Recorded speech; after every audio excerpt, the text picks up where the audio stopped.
We are Odyssey's 49ers Web Zone No Huddle podcast. I'm Al Sacco with Brian Rennick and Zain Nakvi, back for another bye week kind of edition. We got some fun stuff planned for the show that I'm pretty excited about that you guys will see in the coming weeks.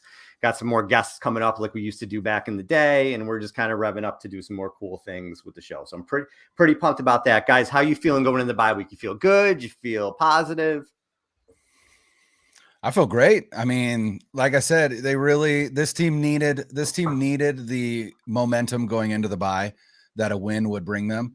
And I didn't expect it to be a demolition like it was. And so it feels like this team is feeling itself a little bit. And I know as fans, I think we are as well.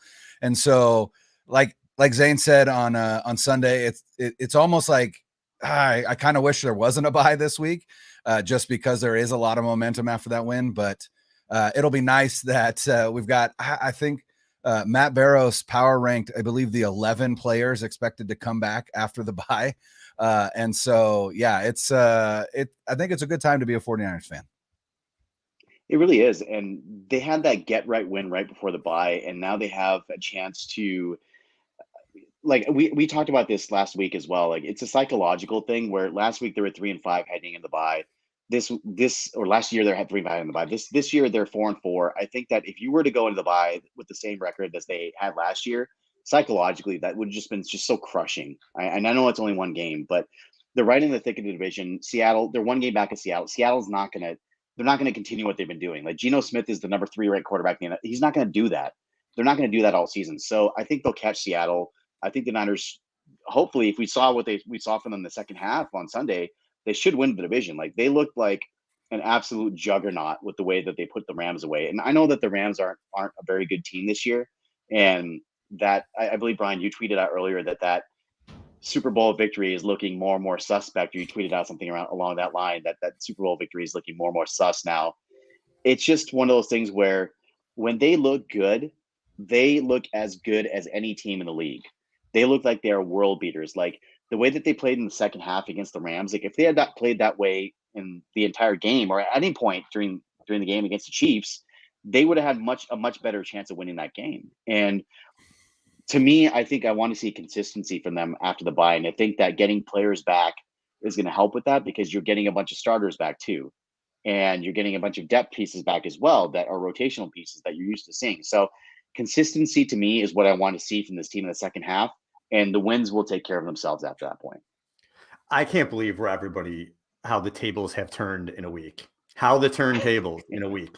So, it's not just like the fans, it's the national media too. Like I was listening to Bill Simmons' podcast, which I'm a big fan of. He had Ben Solak on maybe, and they kept talking about the Super Bowl teams. And yeah, he's good. He's good. And kept mentioning the Niners and all this and that and the Niners. Listen, I know I'm the wet blanket, the East Coaster negative guy, but the Niners, okay. And I'm not even going to go, but let's talk about just the last 2 years, right? Going back to 2020. I wanted to start on the trade deadline and Jeff Wilson, but you got me going, guys. Congratulations. Because everybody's all, oh, yeah, we killed the Rams. Yeah, they're 4-0 against the Rams last 2 years, right? And 8-0 against them going back and whatever else. But they're 10-11 against everybody else. So again, if they came out, maybe if it was a different team, I would feel better. And maybe this is the start of something. I don't know. Like I said in the last show, if you told me this team was going to go 13-4, I'd say, okay. If you told me they're going to go 7-10, I'd say, okay. I have no idea what team's going to show up for week to week. And until I see that, until they run off 3 in a row, 4 out of 5, I don't want to hear it after Rams week. I'm not saying don't be positive. I'm not saying don't enjoy Christian McCaffrey. Have fun. A win's a fun thing. But I can't take the Super Bowl stuff until I see more. I can't. And it's like everywhere right now. Did we forget that they just lost to the Falcons and the Chiefs made them look like a JV team? I know there were injuries and I know they're going to get healthier. They lost to the Bears. You know what I mean? Like let's see consistency first. I don't know. It's good to be positive, I guess. I'm a negative New Yorker. And I don't think the conversation is about who is going to win the Super Bowl. But when you're talking about the NFC, you've got to look at it and take a 1,000-foot view and go, yeah, this NFC kind of sucks. I mean, it really does. Mm-hmm. There isn't really a dominant team in the NFC. Even the Eagles, who are undefeated, I mean, part of why they're undefeated is they're playing well. I don't want to take anything away, but their schedule has been pretty cake. And not to say that the 49ers haven't. They got to play the Bears. They got to play the Falcons, although we are talking about the NFC South leading Falcons. Let's not forget that. But that's the thing, is this NFC is wide open. And so when you see a team put on a performance like the 49ers did, even if part of as fans, we realize that they've been inconsistent in putting those type of performances in. But when you see a performance like that, especially I think as a national talking head, you look at that and go, oh man, I mean, if they can do that every week, who's going to beat them in the NFC? And I think that's more the conversation. But I honestly think that what we saw on offense this past Sunday, this offense had reached its ceiling with Jimmy Garoppolo, which is part of why they moved on to Trey Lance, right? Because they recognize, hey, you know what? There's really nothing that we could do to make this offense better. And part of why they thought that is they probably never thought that they could get a Christian McCaffrey. And honestly, it feels like, I'm not trying to put too much on Christian McCaffrey, but it genuinely feels like it was the missing piece to elevate a Jimmy Garoppolo offense by giving him a genuine and real outlet, which he hasn't really had since being the quarterback for the San Francisco 49ers. And so now, instead of forcing a throw over the middle to Kittle or to Debo, right, he knows, hey, I've got this security blanket out here. I know Christian's in the flat. I know Christian's running this route, whatever the case may be. And all of a sudden, you might not see as many mistakes from Jimmy Garoppolo because he doesn't feel like he has to force it in there. And I think that is the realization that I had, that said, okay, this offense might take a step forward, even though Jimmy Garoppolo is under center. Yeah, and I think I agree with that as well, that when they traded for Christian McCaffrey, I think we even commented on the show that this is the perfect player for Jimmy Garoppolo to have. And I think, Brian, you said that you made that comment because he dumps it off and checks it down, so he's throwing it down the field. And we saw on the weekend what a Christian McCaffrey does to a defense. Just his presence, not even him getting the ball. Even his presence on the field changes a game. And when you have a guy like that, he's gravity. And when you have a guy like that on your team that can change a game like that without even having the ball, I think that's the best type of player. And I know that, Alec, you're on team don't pay a running back, but when it's a guy like this and a guy that can change a game in this way, I think that you do pay that guy. I think you do make that move, and I'm really glad that they did, because this is the way that they looked on Sunday, at least in the second half. Because look, we know that McCaffrey is still getting acclimated. He didn't have the full playbook. I said before that the real install is actually coming this week, right, during the bye. This is when he's going to get the full install of the playbook, all of his responsibilities, all that stuff, right? And then it's just off to the races after this if he can stay healthy. So I think that adding him is going to be the difference, and is going to be the thing that puts him over the top. Like, look, after the bye, they've got a wounded Chargers team in prime time. So the Niners even get that extra few hours of rest before the game.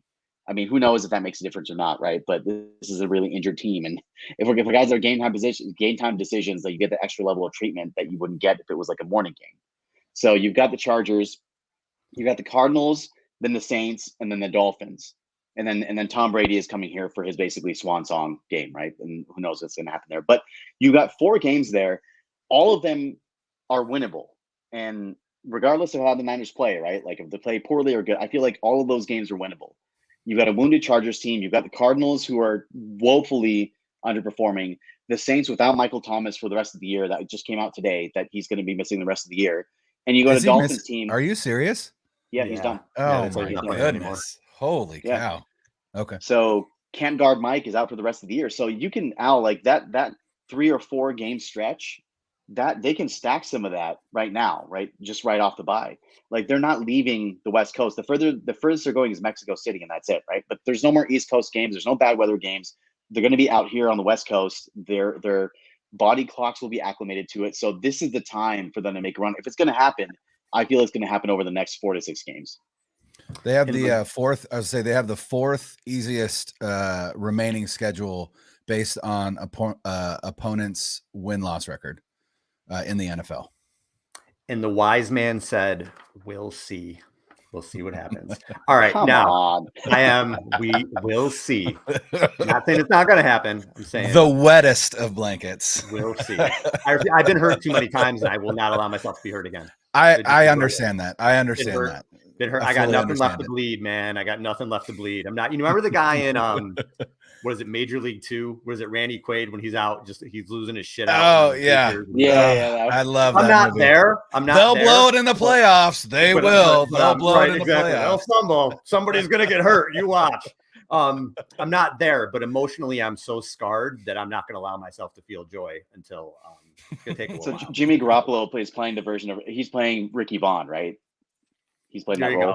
But he's playing Ricky Vaughn when he gets his haircut again, right? Yeah, I think he's a little not the Ricky Vaughn that can't throw his fastball anymore in Major League 2. He's playing the one that brings Randy Quaid back. That's the thing, right? Jimmy Garoppolo is going to bring you back, Al. He's going to do something, and he's going to bring you back. Maybe I'll grow in the sides because I'm bald. For those who don't know, I'll grow in the sides and I'll shave the things in the back of my neck like Rick Vaughn, and I'll be back. We'll see.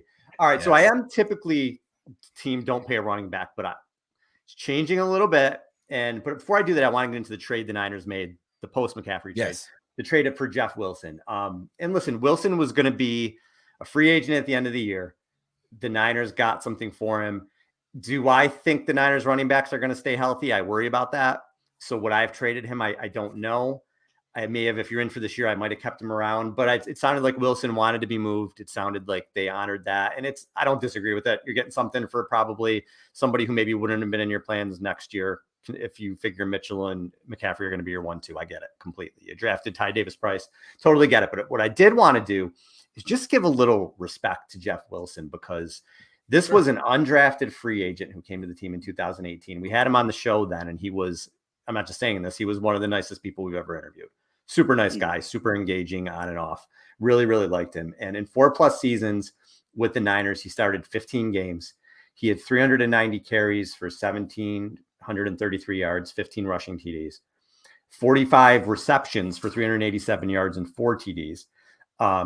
He had 435 total touches, 2,120 total yards, and 19 touchdowns. His best season was in 2020 when he led the team with 600 yards rushing, and he scored 10 total TDs that year. He's got 5 100+ rushing yard games, and the only player with more TDs than him are Kittle, since the start of 2018, are Kittle and Debo. So listen, you don't expect anything from an undrafted free agent when somebody comes in, and he was never really the starter. He just always had to come in and for people who were injured, and he always stepped up. So best of luck to him in Miami. He's one of those players who kind of demanded respect from me because of what he went out there and did. So he's always been sort of a fan favorite of mine. Sad to see him go, but I understand it. And I hope he does well in Miami. I think he'll always have a role in the NFL because he is a good back to have on your team. Yeah, the move made sense to me on a bunch of different levels. One, just talk about what kind of incredible value do you get by signing a guy as an undrafted free agent in 2018, giving him contracts which amounted to veteran minimums once his rookie contract was over. And then you flip him for a 5th round pick, which in Santa Clara is the equivalent of an all-pro player, right? You're talking about George Kittle. You're talking about, Dre Greenlaw, right? They turn 5th round picks into great players. So, will that continue? Hopefully, but we'll see. But not only that, but even with the injury situation with the running backs, you've got Elijah Mitchell coming back. You've got Ty Davis Price. You've got Jordan Mason, and you also have Tevin Coleman on the practice squad. So there are a lot of bodies there that if somebody does go down, and God forbid it's the top dog CMC, but if somebody does go down, there is depth there to weather that without Jeff Wilson. But the one thing that Jeff Wilson offered that none of those other backs do, except for Tevin Coleman, is his receiving ability out of the backfield. And so I was reading Matt Barrows had a Mailbag article today on The Athletic, and somebody had asked him about whether we would see when Mitchell came back, if we would see a lot of that pony personnel, which is what they call it when they have 2 backs on the field, but it's 2 running backs, right? So this past Sunday, it was a lot of Jeff Wilson and Christian McCaffrey. And the one thing that Barrows brought up was The one thing that Jeff Wilson offers that Ty Davis Price doesn't and Elijah Mitchell doesn't is receiving ability out of the backfield, and also size enough to be a lead blocker if necessary. And so the one thing that I am wondering is, could we see Jordan Mason step up into that role? Because essentially one of the strengths of Mason's game was his receiving ability out of the backfield at Georgia Tech. He displayed it a little bit in the preseason, and he's a bigger guy. And so I'm wondering if we see some of that pony personnel with Christian McCaffrey and Jordan Mason, especially if Juszczyk doesn't come back after the bye like we anticipate he is. It is a broken, it's a broken finger, right? It's not a broken hand. He needed surgery though on it, so I don't know how long he's gonna be. That's what I'm saying. I don't know. I don't know how long. I mean, I also thought Ross Dwelly did great filling in for him, and he had that long reception. But yeah, Jeff Wilson Jr., and I always remember that my Jeff Wilson Jr. game is that game against the Patriots in Foxborough, where he just ran all over them. That's the one that I always remember. And so I loved Jeff Wilson. I never had a bad thing to say about him. He seemed to be a leader in the locker room and somebody that the rest of the team really enjoyed. And then I always loved that idea of him going to that dark place right before games. You just said he was one of the nicest guys you've ever interviewed, and yet on the field, he turns into a madman. And so, big respect and glad that he's going somewhere where I think he's going to have an ability to make an impact. And he's rejoining Mike McDaniel and Raheem Mostert. So good for Jeff. Yeah, and I think that I kind of echo that same sentiment about Jeff Wilson Jr. Like he was one of my favorite kind of unsung 49ers. And my Jeff Wilson moment is, and it's kind of funny because like people will be like, well, you're talking about like a backup running back, but no, it's more so that because he was a team player. Like he wasn't expected to contribute at all, right? And he comes in, and it seemed like whenever they called his number, he was able to produce either a touchdown or a big play. Like for a while, like Al, the stat that you put out about Jeff Wilson being third in touchdowns, he was number one in touchdowns for 2 seasons, right? While Kittle and Debo were still getting their feet underneath them, and he had the most touchdowns on the team for a couple of seasons there. And it seemed like every time he touched the ball, it was near the goal line. He was able to get in. My Jeff Wilson moment is that Arizona game in 2019 when the Niners came back from I believe it was 16 down. They were losing 16-0, came all the way back, and almost as time was expiring, with less than 30 seconds left, he hit that angle route. Jimmy hit him, didn't even see him. Like there was an NFL Films thing later on where Jimmy was mic'd up, and he was like, "I didn't even see you. I threw it to a spot and hoped that you were there." He was in the right spot and was able to come in to the end zone untouched, and it was a huge win for the team at the time. And he just seemed to always have a nose for the end zone. And I, for one, couldn't think of a better place for him to go than Miami with Mike McDaniel over there, former offensive coordinator. It's like Breida was over there for a little bit too, right? So it's like an old Niners reunion with Mostert currently there, Jeff Wilson currently there. Breida was there in the past, so they like to take the running backs and become the South Beach 49ers. But his contributions, like he was a hard runner. I still, to this day, I believe that during the Super Bowl, they should have featured him more. And the reason why is because yards were hard to come by with the running game. He was a tough runner, could catch the ball out of the backfield. And I really thought that was the advantage that they had against the Chiefs in the Super Bowl, was that the Chiefs linebackers couldn't cover. And I just thought it would be angle rounds and dump offs to Jeff Wilson all day. And they just, obviously we know how that went down. But the thought about Elijah Mitchell as a pass catcher. So, I feel like if we were to compare what Mostert was as a pass catcher and what Elijah Mitchell is as a pass catcher, I would say that, like, in terms of hierarchy of pass catching of 49ers running backs, Jeff Wilson obviously would be near the top if you take away CMC, right? Because he's only been here for a couple of weeks. Wilson would have been at the top. Then I would rank Mitchell below him and then Mostert below him. Mitchell had 20 targets last year. He caught 19 of them, right? So he's a pretty sure-handed player when he has the ball in his hands, catching the ball. It's just that I don't know if they can feature him the same way that they feature Jeff Wilson out of the backfield catching the ball. Do they need to now with Christian McCaffrey at this point? I don't think so. But to me, my dream is just to have just so much speed on the field where you have Christian McCaffrey and Elijah Mitchell on the field at the same time. Now it's like, well, what do you do with that, right? You've got a guy that can – both of those guys are home run hitters. So to me, like, as much as I hate to see Jeff Wilson go, like that idea of Mitchell and McCaffrey on the field at the same time is just so intriguing to me. And it's just going to be such a matchup nightmare for opposing defensive coordinators. So you mentioned I'm on team never pay running back, and typically I am. As special as they can be, you see what Brees Hall was doing for the Jets, and then he tears his ACL. Running backs just get hurt. McCaffrey's had his injury issues too, but the NFL is going in a different direction. And it seems like now the teams that are at least even somewhat ready to compete, these draft picks aren't as valuable as they used to be. And everybody is trading them now for stars. And I'm all about that. In the offseason, Lynch did an interview and he talked about how maybe they had to take their foot off the gas right now. And I really didn't like that because I thought they were close to winning, even with the young quarterback at the time. And the other teams were loading up. The Bills, Denver tried to. The Chargers have tried to. And the Rams had success with that. That's what teams were doing. They were loading up. So when they made this trade for McCaffrey, I don't care about the draft picks. Are any of those draft picks you traded going to be Christian McCaffrey? Probably not. So you're a team that can win in the next 2 or 3 years. To me, that was probably worth it. You're probably only going to have 2 or 3 years of McCaffrey, really, at this type of level, and that's fine. That's what you traded for. You're trying to win now. You're not rebuilding and like, oh, can he help us for the next 6 years? No, you want a championship the next 2 or 3 years. So I love the trade. I still do. I think it injected life into the team. But yeah, just the way the NFL is going, you see what the Dolphins are doing, where they add Nick Chubb.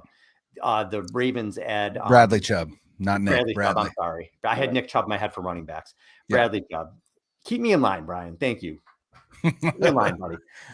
Keep me on the straight and narrow.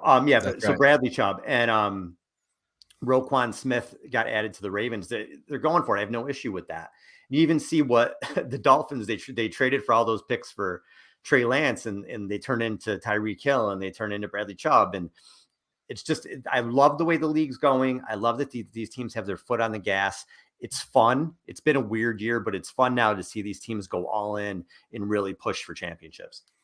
Yeah, this was the most fun NFL. Oh, go ahead. I hate to say it, but I think that Miami won that Trey Lance trade. I hate to say it. TBD, but in the short term, yeah, for sure. But I was gonna say this is the most fun trade deadline in NFL history. It's also the most active trade deadline in NFL history, and I think what we learned from it is that, like you said, Al, there is a little bit of a shift in philosophy. It looks like Zain. I think Zain froze. He has this smile on his face right now that is just sitting there. I love it. But what I do think the landscape has shifted, and I have to wonder if part of that is because you're going to see an explosion in the salary cap starting next year, and it makes it. Those draft picks were cherished for so long because there were only a handful of stars that you could have on your team and pay and not have to supplement with cheap young talent, which is what you get in the draft. And so because the salary cap is exploding, you no longer have to worry as much about that roster construction and having too many stars or having too many players that you're paying. And then if you're the 49ers, you've got Parag Marathe, who for all the scorn that a lot of fans give him, he's a wizard when it comes to those contracts. And unlike the Rams, the 49ers have a lot of players that they have paid and some that they still need to pay. And yet they're still in such a better financial position than the Rams for years to come. I mean, I heard on, I think it was the Athletic Football Show with Robert Mays.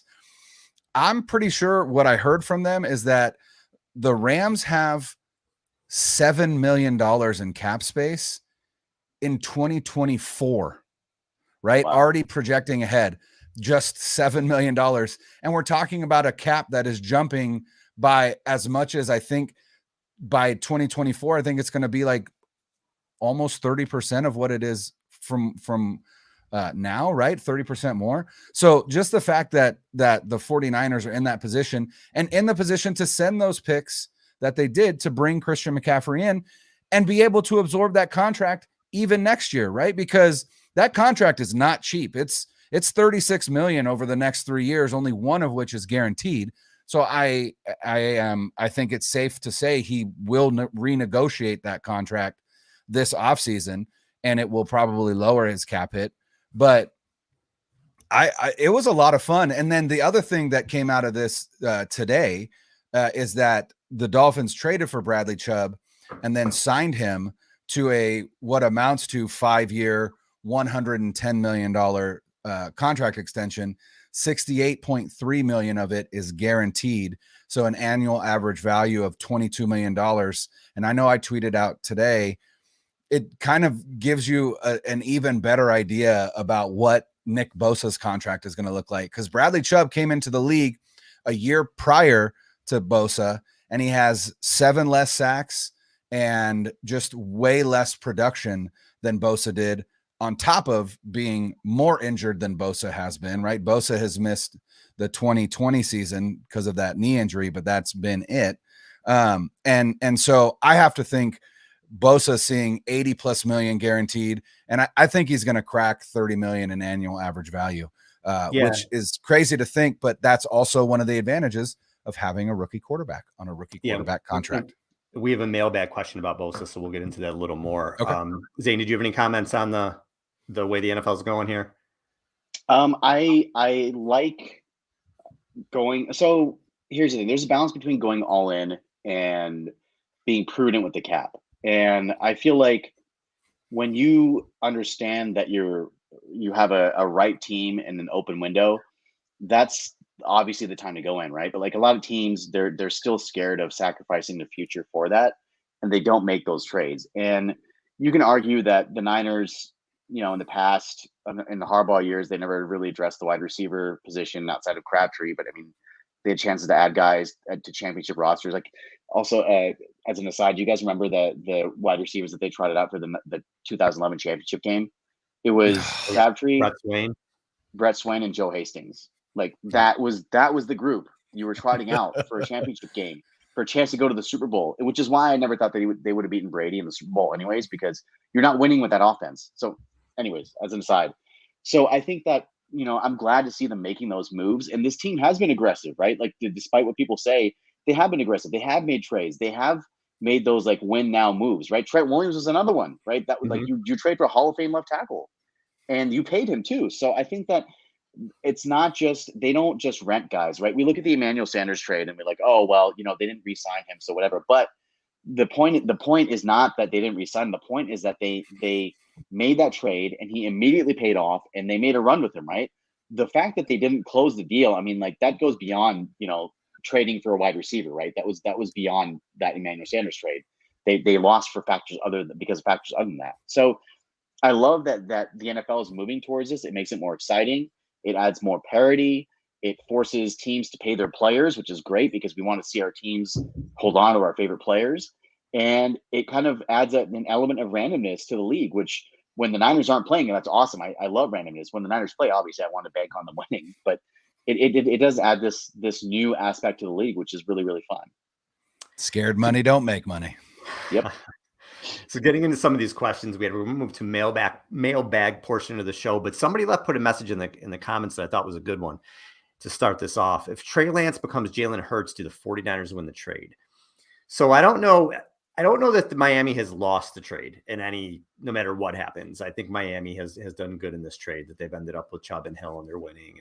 But can the Niners also win the trade? And yeah, that's what you're looking for, is just for Lance to become just a franchise guy, which it looks like Hurts is going to become. And obviously Super Bowl is the goal, but Super Bowl, listen, not everybody's going to win a Super Bowl. You just want the Niners to be in the dance and have a chance every year, and have Lance to be a guy that you could build around. And if that happens, I think you could say they both have won the trade based on what the early returns for Miami and what Lance would be. But Lance is one big TBD to me right now.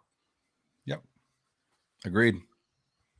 Yep. It was that good, huh? You guys got nothing? Was that good of an answer? Yeah. You guys Well, I mean, like, I do want to get to the yeah. mailbag, but it's so hard to say. Like, I know I said like, oh well, Miami won the trade. It was more so in jest. Like, it's really hard to say who wins and loses trades, because there's ripple effects that go on in franchises for years beyond like the initial trade, right? Like, you don't know what effect like 3-4 years down the line this is going to have, right? And on top of that, if the Niners, like you say, if the Niners are perennially contending every year, and the Chiefs, the Chiefs, Tyreek Hill. So if the Dolphins end up kind of fizzling out just after this year, then it's a totally different conversation. But I respect both teams for making those trades because they are win now moves, and it takes a lot of balls to make those two moves, and I respect them a lot. And I think that both teams are going to be really fun to watch. Like, I have a soft spot for Mike McDaniel. I always will, and I will always wish the Dolphins well. And obviously, the Niners are my team, so it's going to be really interesting. I hope they never play each other in the Super Bowl, though. I hope that never happens. Well, they've already done it. The Niners won, but I hope they never play each other again. Yeah. And you got to look at it, and you got to say, when we talk about this trade, the 49ers, if Trey Lance turns into a franchise quarterback, what you're looking at is that the outcome of that trade is that the 49ers got a franchise quarterback. The Dolphins got 2 franchise wide receivers and an edge rusher. Like, those are pretty equivalent in terms of impact, right? So in all reality, you're looking at what amounts to a win-win, which arguably that is what you want. I mean, trades aren't always a zero sum. It's not one winner and one loser. It can help both teams, or it could really be a loser for both teams. So, but like you said, Al, we don't really know until we see what Trey Lance turns into. So, we're still looking a season or 2 down the road before we can even make that, comparison or see who won. So the first question I wanted to get to is from Derek, and it goes into what you're talking about with Bosa, Brian. He asked, are you hearing anything about the Bosa contract, as in how big is it going to be? So I haven't heard anything specifically other than that he's a huge priority for them, but I looked at the Watt contract, and then someone reminded me about the Myles Garrett contract, and TJ Watt has 80 million guaranteed. Myles Garrett has 100 guaranteed. And I think Garrett is 5 years for 125 million. Don't remember the annual value for Watt, but it's 80 guaranteed. So I think 28. At minimum, Watt is 28. 28. So I think at minimum, you're looking 90 guaranteed for both sides, I would think. But you said with the cap exploding and everything, he's probably going to want to beat that Garrett contract, especially if he keeps playing the way that he has. And Bosa right now, he has a defensive rookie of the year under his belt. So I get the numbers here. He was hurt obviously in 2020, but he had 15 and a half sacks last year. He led the NFL, tied with Watt for 21 tackles for loss. He's tied right now with 8.5 sacks for the lead in the league. He has 8 sacks in 6 playoff games. That's coming up huge in the biggest spots. So he might be able to say to the Niners, Garrett got 100 mil. I want more. It's a reality. And if they want him, they may have to pony up for that. Yeah. And Donald right now leads non-quarterbacks with 31 million in annual average value. And so he could look to possibly eclipse that as well. And you'll get no argument from me that he's worth it, because he is. 100%. Yeah. I don't care what they pay him. I really don't. Yeah. Yep. I mean, he's an absolute franchise changer. Like 2019 doesn't happen without Nick Bosa. Doesn't happen. No. Very simple. And just a point of reference. So Bradley Chubb, he signed the extension after the trade to Miami, and he got 5 years, 110 mil, 63.2 guaranteed. So Bosa's far and above. Okay. Yeah. So 63.2 guaranteed. So Bosa's far above that, right? Like, we know that he's far above what Bradley Chubb is. So I feel like, you're looking at between 80 to 90 million guaranteed, which is, if you think about for normal Joes like us, that's just like a stupid amount of money that's just guaranteed to you for playing a child's game. But I mean, like, man, it's crazy. Football is a man's game, Zane. Football is a man's game. Zane drives a Porsche. I don't want to hear about. Isn't that what you have, a Porsche? I do. Yeah, I don't want to hear every man your Porsche. We do have a question in the chat, which I think kind of relates to what we're talking about here. And it is from it's Alan FTW49, and he says, do you guys think edge rusher wise we have enough to carry us through all the way and possibly a title? I was hoping they could have done something during the trade deadline. I think they have more than enough in terms of edge rush. I think their problem right now is on the interior. That was actually where I was hoping I could see them make a move. But hopefully Armstead comes back after the bye. He is a large part of that interior, and he's a large part of their run defense. But you've got Bosa, you've got Ebukam, you've got Omenahu, you've got Drake Jackson. Jordan Willis will be back after the bye, from his injury. You've still got Kerry Hyder. Like, they've got an embarrassment of riches at the edge rusher position. So it's arguably the strongest position group on the roster. if you look at it that way. So yeah, I think they have more than enough edge rush talent. The question is, will Armstead come back? Will Kinlaw come back? And do they have enough on the inside to face some of these teams that can run the ball really well? Because we know when they faced a team that ran the ball like they run the ball, they got their ass handed to them by the Falcons. So keep an eye on Drake Jackson. CRV, in case anybody's wondering. He's always here. What color is it though? Black. It's black. CRV. There you go. Black. Just like your heart, Al, when it comes to the 49ers. Black, just like drive around. I dress in all black. Look but I keep an eye on Drake Jackson and his development. He's been slowly developing into a very, very reliable pass rusher. It's not showing up on the stat sheet, but when you just look at the highlights, you look at the tape, he's constantly near the quarterback. He's winning his battles. He's getting close, and eventually, when you get close enough to the quarterback, eventually you convert those into sacks, right? So right now, when it comes to it, he's only got the 3 sacks on the season, but that being said, he's been able to get near the quarterback. He's got 5 QB hits so far, so he's getting around the quarterback, and he's got more pressures than that. So I think that when he's a rotational piece, he'll be really good, but eventually that's a guy that you can probably count on opposite Bosa. And just the athleticism is just off the charts, right? So I think that's one guy to keep track of. Omenihu, you mentioned, Charles Omenihu has been fantastic. Again, not showing up on the stat sheet, but he's been fantastic this year, winning in one-on-one battles. So I think that they have a good rotation there. And we didn't even mention Samson Ebukam, who's also had it, who kind of tailed off a little bit. He was having a better year at the start, but he's another one of those guys that can kind of flash a little bit too. So he's been battling an Achilles injury that Barrow said for some players might have kept him off the field, but he's played through it. So that's part of I think his slowdown as well. Ebukam, that is. So next question is from Jeffrey. He said the second half of the Rams game was the best the Niners have looked. Do you think the team has finally turned the corner? We touched on that a little bit earlier, but a little bit more now. We'll see is the best that I can say. But I will say this. McCaffrey adds an element that they have not had. And if anybody can help them to turn the corner, I really think this, coming from the never pay the running back guy, I think this move may have changed their season around. I think he's that good of a fit. I think he allows everybody else to be that much better.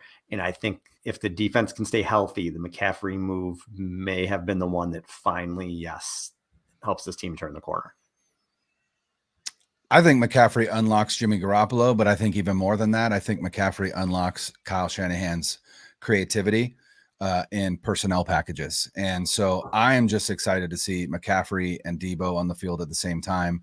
I'd love to see some 11 personnel, right? That's 1 running back, 1 tight end, 3 wide receivers, right? You get Ayuk, you get Debo, you get Jennings on the field, but then you can have Debo shift back to the backfield. Now all of a sudden you've got McCaffrey and Debo in the backfield.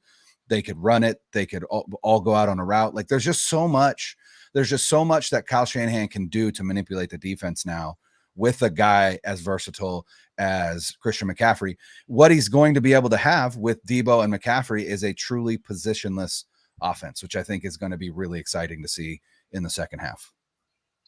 Who knows? Maybe Kyle didn't actually need an elite quarterback. Maybe he needed an elite running back to make this offense go. Who knows, right?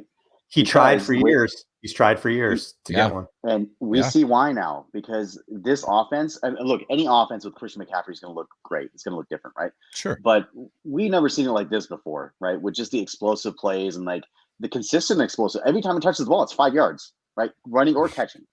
And we just haven't seen that, because it'll be all right, 2 yards here, 3 yards there, no gain. And all of a sudden, Mostert or Jeff Wilson or Elijah Mitchell, whoever it is, bust out a 20-yard run, right? Then it's more of 2-3 yards and then a 7-yard run. So just that consistently, we're going to get 5 yards every time we touch the ball, I think is great. And I think it's unlocked a short passing game with this quarterback is going to be vital, and limiting mistakes and keeping the clock running, using short passes to supplement runs, keep the other defense on the field. That's how they're going to win games.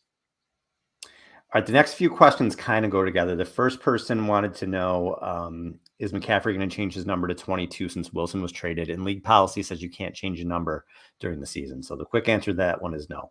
And then an answer or a question from David and Greg, both kind of go together. Wanted to know, when Mitchell returns, do you think we'll see the formation with both of them in the backfield?